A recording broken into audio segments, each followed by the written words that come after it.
Hello and welcome. I'm Rachel Gergawy, on air with Billy Clark. Today we have a guest star who has gone through a few significant events that we will be discussing today. That's right. Sir, can you please introduce yourself? Well, I was never really given a name, but most people would probably recognize me as Victor Frankenstein's monster creature. Do you consider yourself a monster? No, you may think I'm hideous, but that does not make me a monster. And I also might have made a couple of mistakes in the past, but I had my reasons. I am not a monster. Sir, we don't think you're a monster. It was just a simple question. Thank you. Okay, so moving on to our question that we had for you.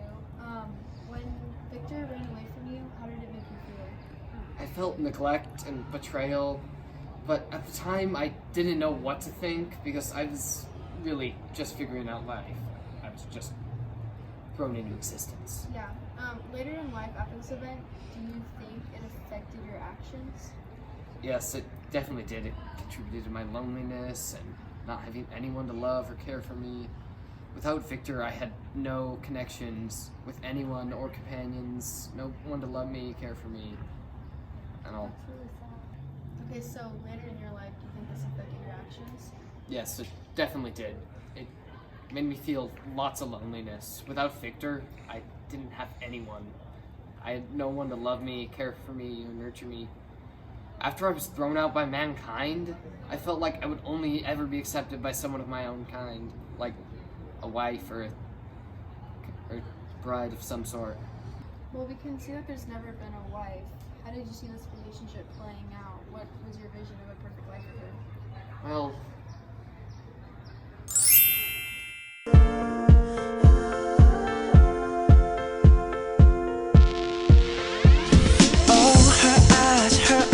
make the stars look like they're not shining. Her hair falls perfectly without her trying. She's so beautiful, and I tell her every day. Yeah, I know, when I compliment her, she won't believe me. And it's so sad to think that she don't see what I see. But every time she asks me, do I look okay, I say, when I see your face, there's not a thing that I would change, 'cause you're amazing, just the way you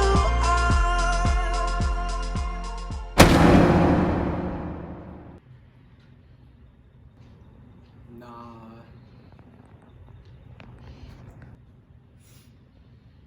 I bet.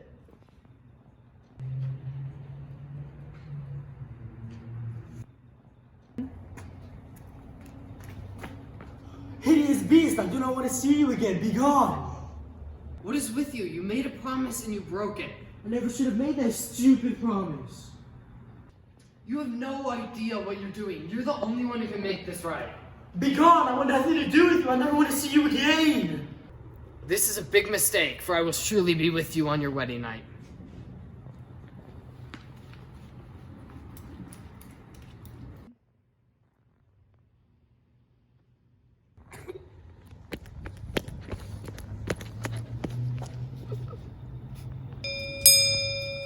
Hello? Sir, are you still with us? Someone get him some water. What are you doing? The water's for him. Oh. What? Were you okay? You weren't responding. Oh my god, I'm so sorry. Me? I'm fine. What happened? Nothing. I was just remembering my past. Okay, let's just get back on track. Where were we? Oh, we were talking about how you would describe your bride. Oh, yeah. She looked just like you. Excuse me? Okay, sorry. Well, you look kind of cold. Do you need a jacket? Okay. I think I'm good. We'll get you a jacket. We'll be back after this break. Welcome to the Frankenwiener Comedy Show. So apparently we're interviewing this monster Frankenstein, and I was just wondering, when's Frankenstein's favorite time to kill? Just in time. What does the monster do when he's being chased by the police? bolts. So funny. Now let's be frank. How did the monster feel when he was looking at the villagers?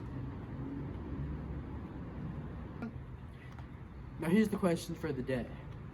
Are the monster's circumstances excuse his actions? Well, we know what the monster thinks, but we want to hear from you. Tell us your opinion at our website, www.frankenwiener.org. That's all we have for today, folks. We'll see you next time.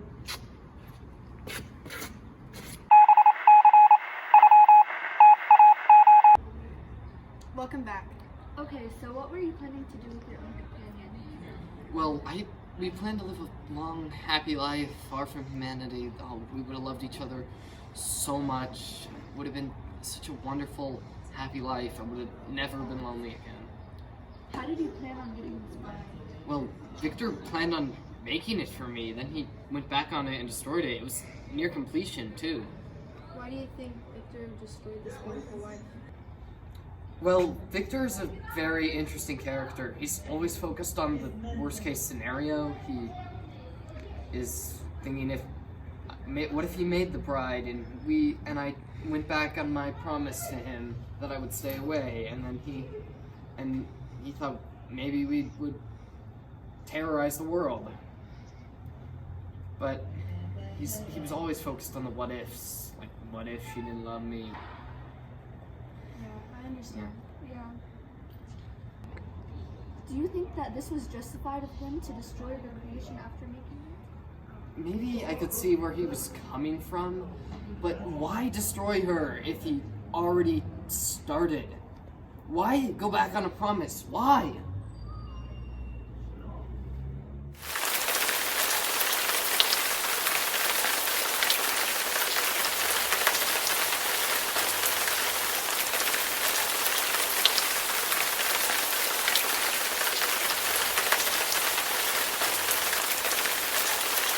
Where'd you go this time, Wonderland? Anyway, you had a good point there, but how did you feel at that moment when you destroyed your bride? Well, it was like the worst feeling in the world, beyond words. It's a constant rush of negative emotions. I felt betrayed, angry, and hopeless hopeless that there wasn't going to be a future. I could not tell you how much I wanted to just punch something, but now I've mostly come to terms with it. It was a long time ago. I had a lot of time to think about it. Well, what was the first course of action after your body was destroyed? I feel like my first priority was revenge, and I decided that I was going to sabotage his wedding. That seems really brutal of you. No, my thoughts and actions were justified. Victor threw me out and treated me like garbage. He broke the one promise that meant the most to me. How would you feel if someone made a promise, didn't go through with it, broke it? You would not have very nice thoughts about them, would you? Would you? No, I wouldn't. And I see your point. Well, you brought up a good point. Why do you think people see you as the villain instead of Victor? Well, every story has two sides, or maybe more. No one's ever fully able to see your point. I just think they don't understand my actions. I can see that. Well, we'll be wrapping up this interview right now. So how do you think this conversation is going to have an effect on the public world?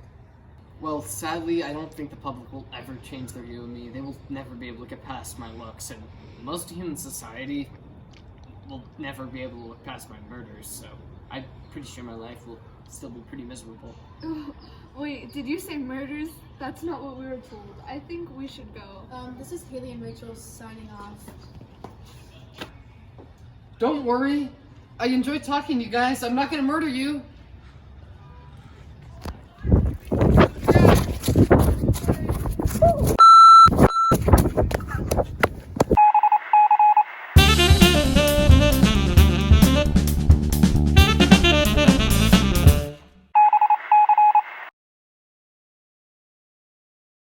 Hello, my name is Captain Morton. There's been some news lately floating around about a Victor Frankenstein, and He was a good friend of mine, and I just wanted to clear the air and give my opinion about the situation. Where to start? So I was on a voyage up to the Arctic where no one had ever been before. That's where I found Victor somehow. He was in terrible health. He was on the verge of death, and we nursed him back to health. It took him weeks to start talking. Then I started to talk to him and became intrigued. He was very mysterious. And then, one day, he trusted me, and we started talking. He told me his whole story from beginning to end, from the beginning of his life to when we found him. Most of the world has probably heard of Victor's tale by now, and how he created that monster and everything. But I got to talk to Victor personally. He was such an interesting man with tons of knowledge. He would have been a great person to spend your time with back in his prime. But that monster he created caused so much trouble. It murdered all who Victor loved and cared for. It's just horrible. All forms of murder are horrible. Victor was a great man, but he was driven to his death by this horrible monster he created.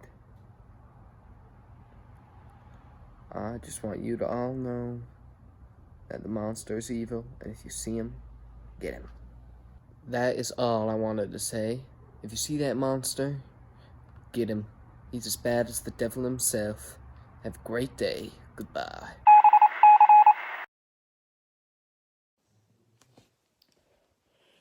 I don't have much time, but I wanted to make it known that I did nothing wrong. Okay. My name is Victor Frankenstein. And right now I'm running away. I'm running away from the creature in my creation. I had good intentions. I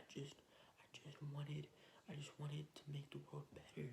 I wanted to create a race of people that will make the world better, but I failed. What I created was the devil. He is the devil. He's this creature, and he's killing everyone. He's killing everyone. When I created him, he came to life, and I saw him. It was horrible. It was horrible. I ran away.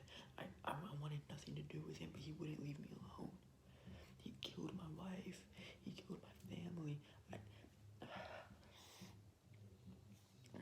I had no choice, and then he asked me to create a bride for him, and I was scared. I wasn't thinking straight. I said I would, but then I had to go, and I couldn't go through with it. I couldn't allow myself to do that at all. So I did what I had to do. I destroyed it. And what if I could have done it? But what if they, reproduced? What if there was a whole new race? I couldn't risk it, so I did it. But the monster just got mad, and he was angry, and he hurt everyone close to me. And I have to go. I don't have much time. I'm sorry, but please understand, I did nothing wrong. Okay. I'm a victim. I'm trying to run. I have to go.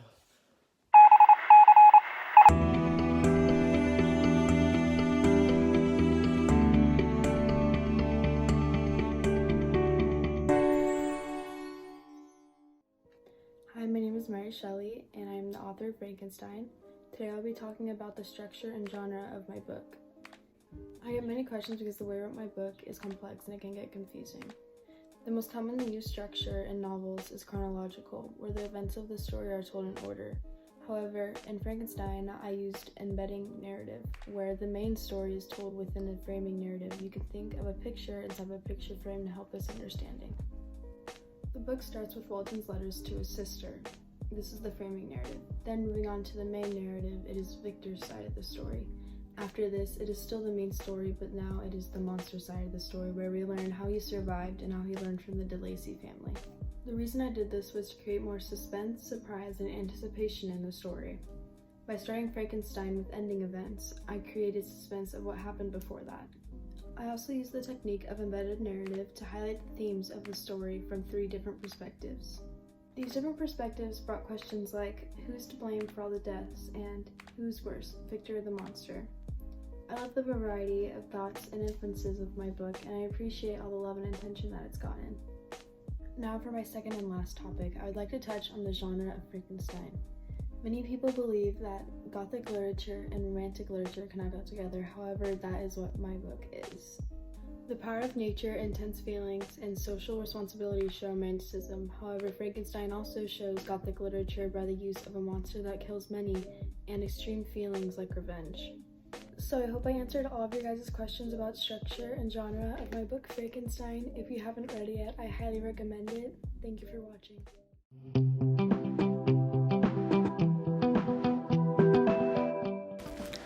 I don't think the monster's actions were justified by his past because he took the lives of a lot of people, and those people had families and they had lives. So, murder can never be justified by any past. Even if you're going through stuff, it can't be justified. In my opinion, I think that the monster's the villain because he's the one that committed all of those crimes and he took the lives of a lot of people, which is not fair to the other people. Even though he wanted to get Victor's attention, he shouldn't have done that by taking the lives of other people, which makes Victor the victim and the monster the villain. Victor's actions are not justified by his past either because he's the one that made the monster and he should take responsibility for the monster's actions, but the monster shouldn't have did those actions. Even though he's Victor's responsibility, the monster's actions are the monster's responsibility. So in a way, Victor, his actions are not justified by his past, and the monster's actions are also not justified by his past. Anyone that has committed a crime, whether their circumstances are bad or good, should receive charges. So they learn not to commit those crimes again, or so they get taught a lesson and it somehow affects them. So yes, I think the monster should be given charges against the murders he committed.